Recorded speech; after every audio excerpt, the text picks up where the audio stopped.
Hello मेरे प्यारे विद्यार्थियों, आपका अपना channel reading time A satisfactory solution of GK में एक बार फिर से आप लोग का स्वागत करते हैं। तो आज हम लोग रेलवे एएलपी टेक्नीशियन का जो है साइंस प्रैक्टिस सेट हम लोग सेट नंबर 2 देखेंगे। तो चलिए आज का पहला क्वेश्चन देखते हैं। और चैनल पर पहली बार होंगे तो चैनल को सब्सक्राइब कीजिएगा, बेल आइकन को दबा लीजिएगा। चलिए, इसमें कह रहा है फर्स्ट क्वेश्चन में कि प्रोटीन संश्लेषण में कह रहा है कि सही क्रम क्या होता है। तो प्रोटीन संश्लेषण का जो सही क्रम होता है, इसमें आपको होता है डीएनए, उसके बाद आपको होता है आरएनए, अमीनो अम्ल, उसके बाद होता है आपका प्रोटीन्स। तो ऑप्शन बी यहाँ पे आपका राइट हो जाएगा। क्वेश्चन कह रहा था कि प्रोटीन संश्लेषण में सही क्रम बताइए। तो सही क्रम में आपको होता है डीएनए, आरएनए, अमीनो अम्ल और उसके बाद प्रोटीन्स होता है। राइबोसोम से प्रोटीन का निर्माण जो है आपको ट्रांसलेशन कहलाता है। क्वेश्चन कहेगा कि राइबोसोम से आपको प्रोटीन का निर्माण जो है आपको ट्रांसलेशन के द्वारा किया जाता है। और डीएनए से आरएनए पूछेगा। क्वेश्चन कहेगा कि डीएनए से आरएनए पूछेगा कि ये किसके द्वारा होता है। तो ये आपको होता है ट्रांसक्रिप्शन के द्वारा। किसके द्वारा? ट्रांसक्रिप्शन के द्वारा। और आरएनए से डीएनए कहेगा तो रिवर्स ट्रांसक्रिप्शन होता है, याद रखिएगा। चलिए नेक्स्ट क्वेश्चन की यहाँ हम लोग बात कर लेंगे। कह रहा है कि एक संतृप्त विलयन बनाने के लिए 36 ग्राम सोडियम क्लोराइड को कह रहा है कि 100 ग्राम जल में कह रहा है कि 293 केल्विन पर घोला जाता है। तो इस तापक्रम पर कह रहा है कि इसकी सांद्रता क्या होगी। तो इसकी सांद्रता याद रखिएगा कि होता है आपको विलय की मात्रा, ठीक है। सूत्र होता है विलय की मात्रा और बटे में आपको होता है बिलियन की मात्रा प्लस विलय की मात्रा, ठीक है, विलय की मात्रा। तो बिलियन की मात्रा कितना है आपका? 36 है। और उसके बाद बिलियन की मात्रा आपको हो जाएगा 100, ठीक है, यहाँ पे 100 दिया है। और फिर हो जाएगा विलय की मात्रा। तो विलय की मात्रा आपका दिया है 36। तो यहाँ से हम लोग सॉल्व कर लेंगे, यानी कि 36 बटे में कितना हो जाएगा? 136। 36 बटे में 136। यहाँ से हम लोग इसको काट देंगे। तो काटने के बाद जो है आपका 26.47 आंसर निकल कर आ जाएगा। तो ऑप्शन यहाँ पे देखिए, ऑप्शन ए में है। चलिए नेक्स्ट क्वेश्चन की हम लोग बात कर लेंगे। कह रहा है कि एंटीजन का मुख्य गुण है। तो एंटीजन का जो मुख्य गुण होता है वो होता है आपको एंटीबॉडीज का निर्माण को प्रेरित करना। एंटीजन का मुख्य गुण जो है एंटीबॉडीज के निर्माण को जो है प्रेरित कर रहा है। चलिए नेक्स्ट क्वेश्चन की हम लोग यहाँ पे देख लेते हैं। कराई कि 400, 401 और 402 हर्ट्ज आवृत्ति के कराई की समान तीव्रता के कराई के 3 ध्वनि स्रोत हैं। तो प्रति सेकंड सुनाई देने वाली बीटों की संख्या कितनी होती है? तो ये आपको होता है 1 प्रति सेकंड जो है बीटों की संख्या जो होता है सुनाई देने वाला 1 होता है। नेक्स्ट क्वेश्चन यहाँ पे दिया है, कराई कि ब्लू बेबी सिंड्रोम निम्नलिखित में से कराई कि किसके कारण होता है। तो ब्लू बेबी सिंड्रोम जो है ये आप याद रखिएगा कि ये आपको होता है मिथोग्लोबिन के कारण। ब्लू बेबी सिंड्रोम जो होता है मिथोग्लोबिन के कारण होता है। और सिलिकोसिस रोग याद रखिएगा, ये तो ब्लू बेबी सिंड्रोम हो गया, इसी में देता है सिलिकोसिस। तो इसमें होता है सिलिका युक्त धूल के कारण जो होता है आपको सिलिकोसिस रोग होता है। और एक देता है आपको बेगासोसिस, ये आपको गन्ने के धूल के कारण होता है, बेगासोसिस। नेक्स्ट क्वेश्चन कह रहा है कि आधुनिक कंप्यूटर में कह रहा है कि प्रयोग किए जाते थे। तो आधुनिक कंप्यूटर में जो है ये आपको VLSI प्रयोग किया जाता था। इसका फुल फॉर्म होता है VLSI का वेरी लार्ज इंटीग्रेटेड सर्किट। याद रखिएगा क्या होता है? वेरी लार्ज इंटीग्रेटेड सर्किट होता है। प्रथम पीढ़ी में पूछेगा, ये तो आधुनिक कंप्यूटर में था। आधुनिक कंप्यूटर में आपका VLSI होता है। प्रथम पीढ़ी में पूछेगा तो वैक्यूम ट्यूब, याद रखिएगा ये प्रथम पीढ़ी का है।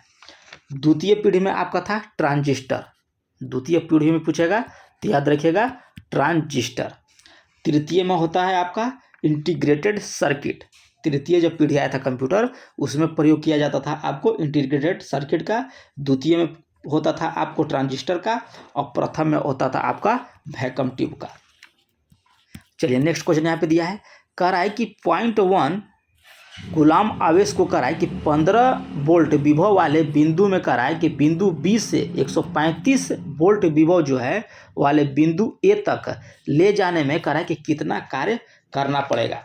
तो इसमें होता है ऊर्जा, यानी कि कार्य या ऊर्जा बराबर आपको होता है आवेश गुना आपको होता है विभवांतर। ठीक, तो विभवांतर आपको कितना हो जाएगा, पहले तो आवेश देखिए, आवेश इसमें कितना दिया है तो 0.1, ठीक है, और विभवांतर आपको हो जाएगा 15 से 135 तक, तो इसमें आपको हो जाएगा 120। 135 में से 15 घटाएंगे तो कितना बचेगा 120, और 120 में 0.1 से गुना करेंगे तो कितना आंसर निकल के आएगा 12, यानी कि 12 जूल आपका आंसर हो जाएगा। ऑप्शन सी यहाँ पे आपका राइट हो जाएगा। चैनल पे पहली बार होंगे तो सब्सक्राइब कीजिएगा, बेल आइकन को दबा लीजिएगा। नेक्स्ट क्वेश्चन देखिए 8 नंबर में कह रहा है कि एक तरफ दिया है पशु बीमारी और दूसरी तरफ दिया है उसका पशु। एंथ्रेक्स, एंथ्रेक्स याद रखिएगा आपको, ये होता है किसमें, एंथ्रेक्स आपको होता है सभी पशुओं में, एंथ्रेक्स होता है आपका सभी पशुओं में, और डर्मेटिक्स जो होता है ये आपको होता है भेड़ या बकरी में। ठीक है, चलिए नेक्स्ट इसमें दिया है कि रानीखेत, रानीखेत किस में होता है तो रानीखेत आपको होता है मुर्गी में, और फुट रॉट आपको होता है भेड़ में। तो इसमें ऑप्शन हो जाएगा हम लोग का 2 1 2 1 3 4, तो ऑप्शन सी यहाँ पे आपका राइट हो जाएगा। चलिए नेक्स्ट क्वेश्चन हम लोग यहाँ पे देख लेते हैं। कराई की एक तरफ दिया है बकरी का नस्ल और दूसरी तरफ दिया है उसका प्रयोजन। तो जमुनापरी, जमुनापरी आपको हो जाएगा दुधारू, सिरोही आपको हो जाएगा मांस, पश्मीना आपको हो जाएगा बाल, मालाबार आपको हो जाएगा खाल। तो इसमें ऑप्शन हो जाएगा ए नंबर।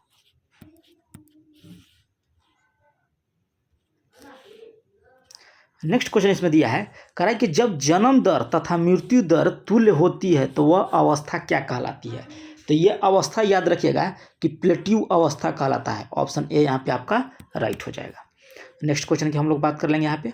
इसमें कह रहा है कि जैव भू रासायनिक चक्र कितने प्रकार के होते हैं। तो जैव भू रासायनिक चक्र जो है ये आपको 2 प्रकार के होते हैं। कितने प्रकार के, 2 प्रकार के। कौन कौन, तो एक खनिज चक्र और दूसरा आपको होता है जल चक्र। 17 ग्राम कह रहा है कि H2O2 में कह रहा है कि कितने मोल होंगे।